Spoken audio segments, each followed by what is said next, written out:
Hello guys, welcome to my YouTube channel. And may isi-share lang po ako sa inyo ngayon dahil ako po ay bumalik na ulit sa YouTube dahil na-expired ako sa mga napapanood kong mga YouTuber. Tumigil ako noon ngayon nagsisimula ulit. Paki-subscribe naman po kung magustuhan nyo yung aking video. Pa-like na lang and share. Ang aking pong isi-share ngayon at kung paano po maiwasan yung pagkalugi ng tindahan. Maliit na tindahan, guys. Ganito po kasi yun, guys. Kaya po karamihan ng mga nagninegosyo na nagsisimula pa lang natatakot kasi daw nalulugi. Nasa kanila naman yun ang problema kung hahayaan nilang malugi ang negosyo nila.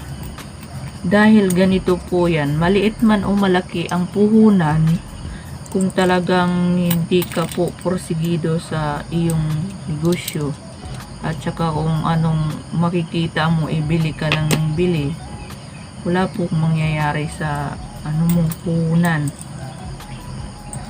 Dapat ano mo yung kung ilan ang puhunan mo, yun ang ipamimili mo. Tapos pag may naubos, meron kang idadagdag.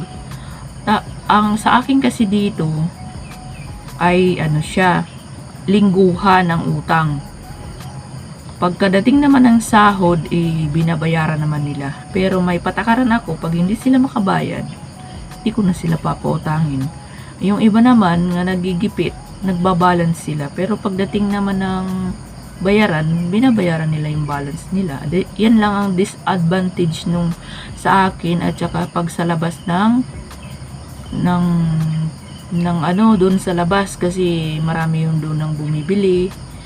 Dito kasi, dito, nasa loob kasi kami ng farm. Kaya, ang tao dito kakaunti lang. 12 lang sila na aking customer. Kaya, yun ang kinagandahan dito kasi limitado ang pautang. Hindi kagaya sa labas na hindi mo makontrol kung sinong uutang sa'yo at saka hindi mo pa sila makakilala. Kaya, disiplina sa customer kung paano mo sila i-handle. Higpit-higpit din. Huwag ding pautang ng pautang. Kung ilan ang kuta, yun lang. Pag hindi nakabayad, huwag nang pautangin. Yun lang guys, ang aking may bibigay na tips para maiwasan ang pagkalugi ng tindahan. Disiplina sa customer at disiplina sa sarili. Huwag hayaang bumaba ang sales. Yan lang. Salamat.